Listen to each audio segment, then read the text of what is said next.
बहुत समय पहले की बात है। एक छोटे से गांव शंकरपुर में किशोर अपनी पत्नी कुसुम, बूढ़ी माँ और 8 साल के बेटे क्रिस के साथ एक छोटे से घर में रहता था। उसके पिता का बचपन में ही निधन हो चुका था, जिस कारण परिवार की सारी जिम्मेदारी किशोर पर आ गई थी। उसके पास एक छोटी सी जमीन थी, जिस पर काम करके उसका घर मुश्किल से चलता था। एक दिन अचानक किशोर की माँ की तबीयत खराब हो जाती है और किशोर के पास अपनी माँ के इलाज के लिए इतने सारे पैसे नहीं थे, इसलिए वह अपनी ज़मीन बेच देता है। तबीयत खराब और इलाज ना होने के कारण उसकी माँ का निधन हो जाता है और ज़मीन पास न होने से उसकी स्थिति पहले से भी खराब हो जाती है।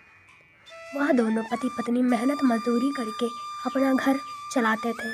किशोर एक जमींदार के पास काम करता था और उसकी पत्नी किसी सेठ के घर साफ सफाई करती थी। आखिरकार सर्दियाँ आ चुकी थी।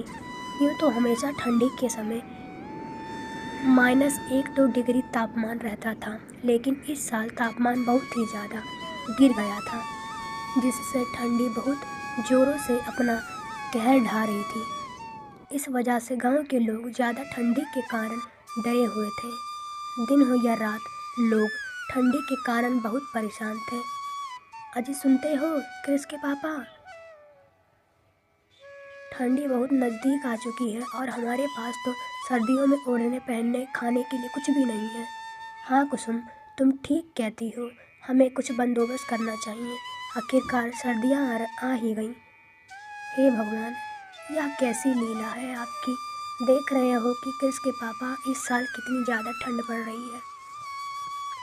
इतनी कड़ी ठंडी में काम करना भी बहुत मुश्किल हो गया है। घर से बाहर निकलते ही पैर ठंडी के मारे सुन्न पड़ते हैं। इतनी ज़्यादा ठंडी में तो घर से बाहर निकलने का मन भी नहीं कर रहा है। न जाने इस साल की ठंडी कैसे कटेगी। तुम बिल्कुल सही कह रही हो कुसुम। ठीक है, अब मैं काम पर चलता हूँ, नहीं तो सेठ गुस्सा करेगा। ठीक है जी, सर्दी में ध्यान रखिएगा अपना। ठीक है क्रिश बेटा, तेरे पापा भी काम पर चले गए हैं और अब मैं भी चलती हूँ। तुम अपना अच्छे से ध्यान रखना, बाहर मत निकलना, बहुत ठंड है और मैंने खाना बनाकर रख दिया है, तुम टाइम पर खा लेना। ठीक है माँ, मैं खाना खा लूँगा, तुम भी टाइम पर घर आ जाना। इतना कहकर कुसुम वहाँ से काम के लिए निकल पड़ती है। बाहर बहुत ज़्यादा सर्दी थी। थोड़ी ही देर में कुसुम सेठ के घर पहुँच जाती है। सेठ का स्वभाव बेहद कठोर था। वह आग के पास खड़ा अपने नौकरों पर चिल्ला रहा था। तभी उसकी नज़र कुसुम पर पड़ी और वह उस पर चिल्लाते हुए बोलता है, अरे कुसुम, तुम काम पर इतनी देरी से क्यों आ रही हो? मेरे आदमियों को ही देख लो, सुबह 5 बजे काम पर आ जाते हैं। मुझे लगता है तुम काम की कीमत नहीं जान समझती हो। माफ़ कीजिए सेठ जी, आज ठंड इतनी ज़्यादा थी कि जल्दी उठ नहीं पाई, लेकिन आप फिक्र मत करो, मैं जल्दी जल्दी काम निपटा दूँगी। अच्छा बहाने बनाने तो तुम्हें बहुत आते हैं। जाओ चुपचाप काम पर लग जाओ। अगर आज काम में कोई भी गड़बड़ी हुई तो मैं तुम्हारा हिसाब कर दूँगा। तुम्हारी जगह कोई और काम करेगा, समझी तुम? सेठ की यह बातें सुनकर कुसुम को बहुत दुख होता है, लेकिन वह कर भी क्या सकती थी, यह उसकी मजबूरी थी। वह चुपचाप काम करने जा रही थी कि तभी सेठानी उसके पास आती है और कहती है, अरे आप क्यों डांट रहे हैं इस बेचारी को? दिखता नहीं बाहर कितनी ठंड है, फिर भी यह काम पर आई है। यह तो इंसान है, इस पर आपको ज़रा सी भी दया नहीं आती?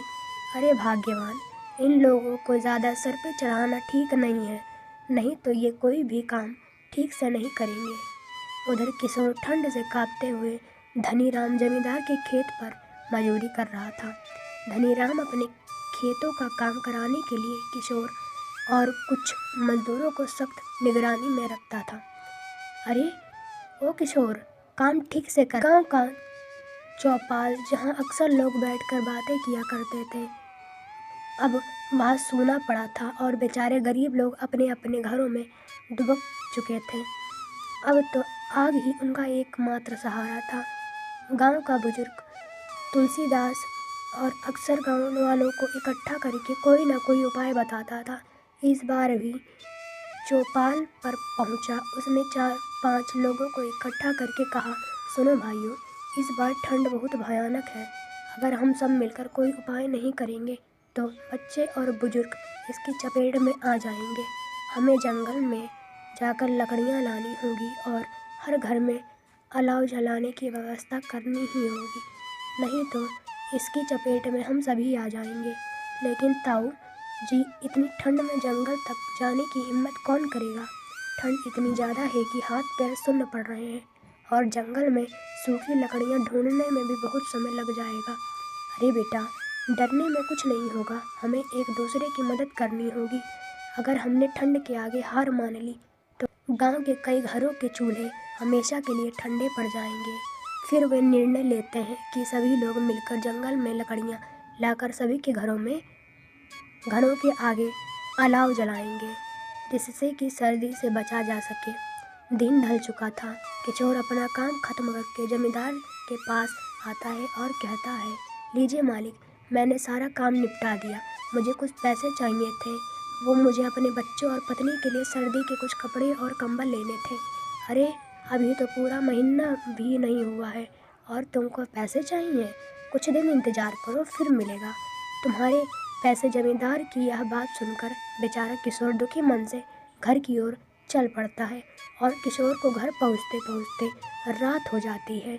अजी, आ गए आप? इतनी देरी क्यों कर दी आपने आने में?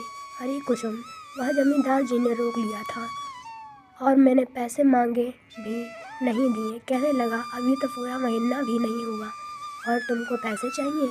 अच्छा, कोई बात नहीं, ठंड में कैसे ठिठुर रहे हो, आओ हाथ सेक लो। किशोर ने अपने कृष की तरफ देखा तो उसका चेहरा सर्दी और खांसी से पूरा लाल हो गया था। इससे किशोर को बहुत दुख होता है और वह चिंता में डूब जाता है। हे भगवान, यह ठंडी तो अब बर्दाश्त से बाहर हो गई है।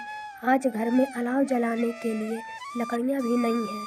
जमींदार जी ने देर तक रोक लिया, इसलिए लकड़ियाँ लेकर आने का समय नहीं मिला। मैंने भी सोचा था कि आज सेठ जी से कुछ मदद मांग लूँगी, लेकिन वो तो आज मुझ पर ही गुस्सा करने लगे। उन्होंने मेरी हालत तक नहीं देखी। करमचंद और धनीराम जैसे लोगों को हमारी तकलीफ़ों से क्या मतलब? उनके घर तो हमेशा गर्म रहते हैं। हम गरीब लोग जैसे तैसे ठंड में भी अपना पेट पालने की कोशिश करते हैं, लेकिन यह लोग हमें इंसान तक नहीं समझते। उसके बेटे की तबीयत बहुत बिगड़ जाती है और उसका चेहरा पूरी तरह से ठंड में लाल हो जाता है। हे भगवान, मेरे बेटे को अचानक से क्या हो गया? कृष के पापा, जरा देखो तो कृष को क्या हो गया।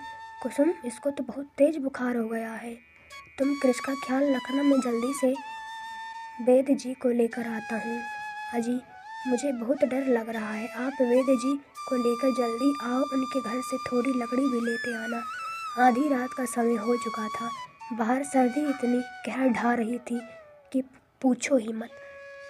किशोर बहुत डरा हुआ था और इस भयानक ठंडी रात में वह वेद जी को लेने निकल पड़ता है। इसे थोड़ी ही दूर निकलता है कि रास्ते में बहुत जोरों से बारिश शुरू हो जाती है।